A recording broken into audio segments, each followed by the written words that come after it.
morning, and I was like, oh god, what if he was cool with it just because he was drunk, you know? Yo, we'll talk later about those kinds of stories in a little bit. We got to get into this match. Level 20 Ninja, Big Boss versus Z-Rex and Spidalegs. It's going to be good times. It's going to be good times. So actually, Level 20 Ninja and Big Boss actually made a really amazing comeback against me and Christine. Yeah. It was a 2v1 situation, and Christine accidentally had a finger flip, and she kills herself. Level 20 Ninja, he's at 60% damage. Yeah. And I'm at 10, and he just brings it all the way back. It's a great gimp on me. It was fantastic. Honestly, I'm so proud of him. I'm so proud. The way that he plays is very chess-like. He loves chess so much. Yeah. And you can see him incorporate that sort of into his Donkey Kong in the sense that he's not necessarily like a player that goes in all out. Yeah.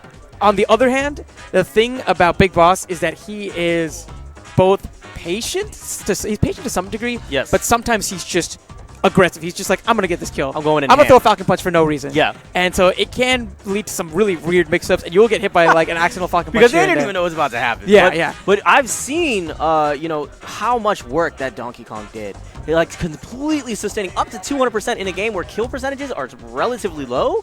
Absolutely ridiculous. Oh, yeah. We call it DK damage for a reason. Yeah. It's DK damage for a reason, believe me.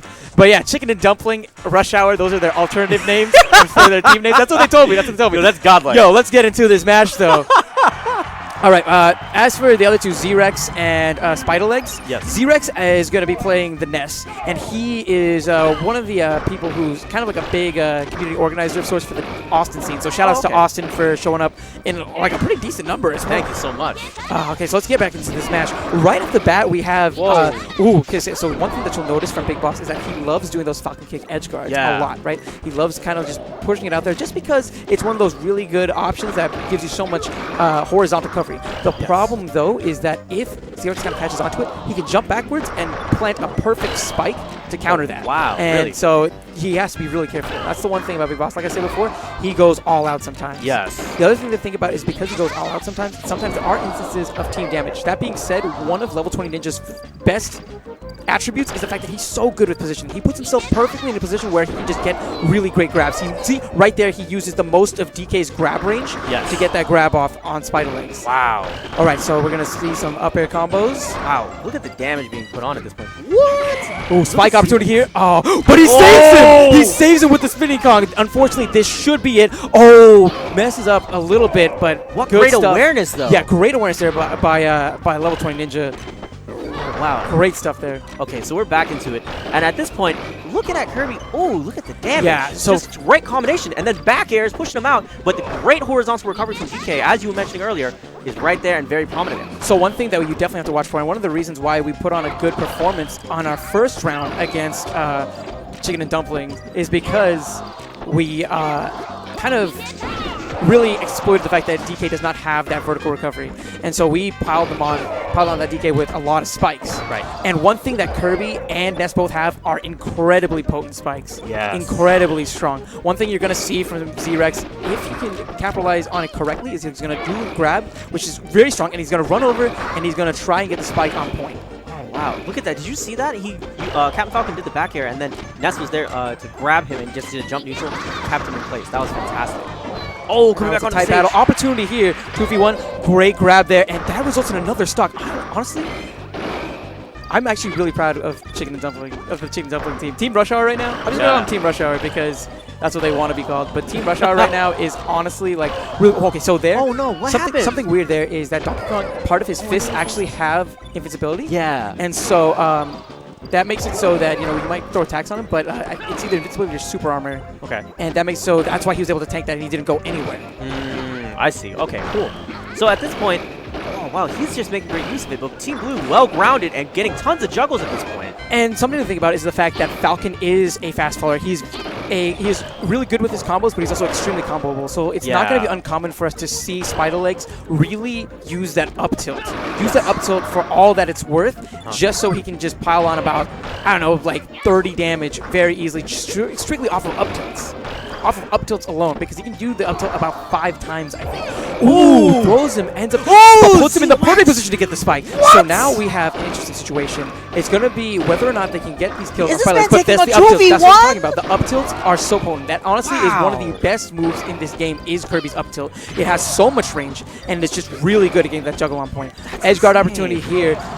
He used the back air. Would have liked to see if he used a spike instead, but he didn't need to because of how much damage he has. And Big Boss has quite a amount to climb here. 2v1. This is a rough situation, and now he's being isolated. Using the Falcon Punch to get back on, stalls him just enough to get the latch, but unfortunately gets caught by the down smash there.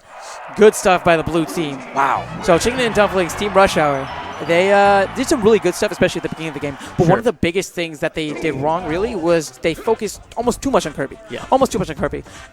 Kirby has a really interesting recovery in the sense that it takes a while for Kirby to get back on stage. Right. Ness, on the other hand, has interesting recovery as well, but it's more so just one burst and then a period where he's literally just stuck in the air. Yes. So what I like doing, especially in this, is I literally take Kirby, use DK's long grab range to toss Kirby way off the stage and make it so that he has to use all of that time to get back on stage and then just have that 2v1 on Ness.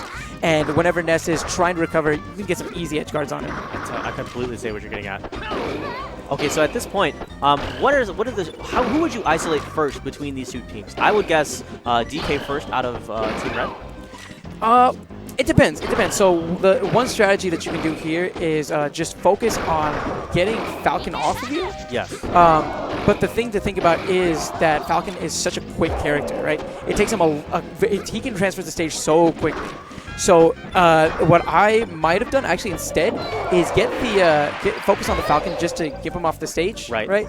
And then whenever you have some of those gimp opportunities, you capitalize on those. And even if you can't get the gimp, you have the 2v1 on DK. And because he's so big, it's one of those ways where you can hit him without really worrying too much about hitting your teammate as well. I see what you're saying. And between Ness and Kirby, which one would you isolate as well? Would it just be so in this case, honestly, I would play a strategy where you throw Kirby off the stage consistently and then just get the 2v1 situation on the Spidalegs, apologies, Z-Rex, who's playing Ness.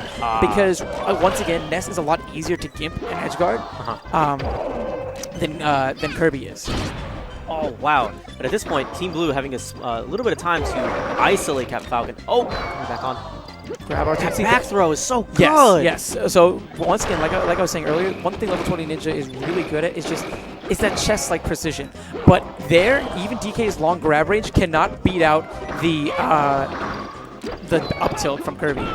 Ooh, good stuff there. Lvl20Ninja right now trying to establish a presence, gets another grab. Oh, and it's just enough to take out Spidalegs.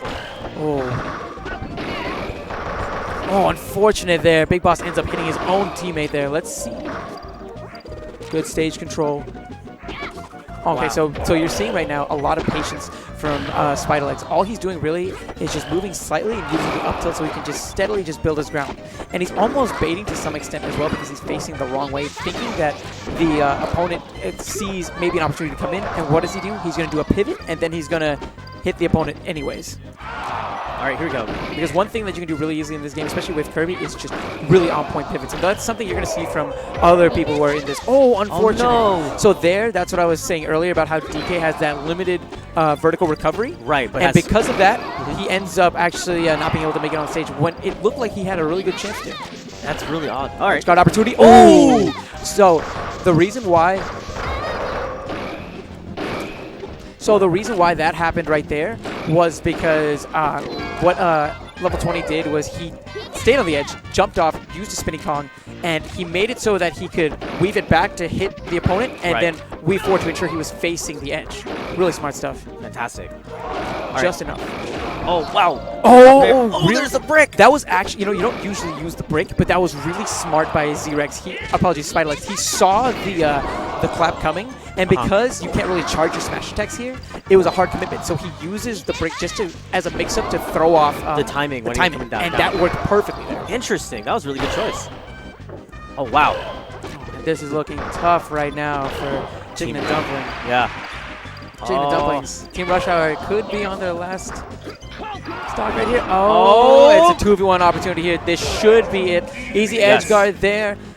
Opportunity here. Coming back. Oh, using that. No, not enough. That back air is going to seal it. Good stuff there. Hey. Wow. Hey, good stuff to Team Rush Hour. Working hard. I actually need to jump off because I'm playing a game against Daniel. Can we?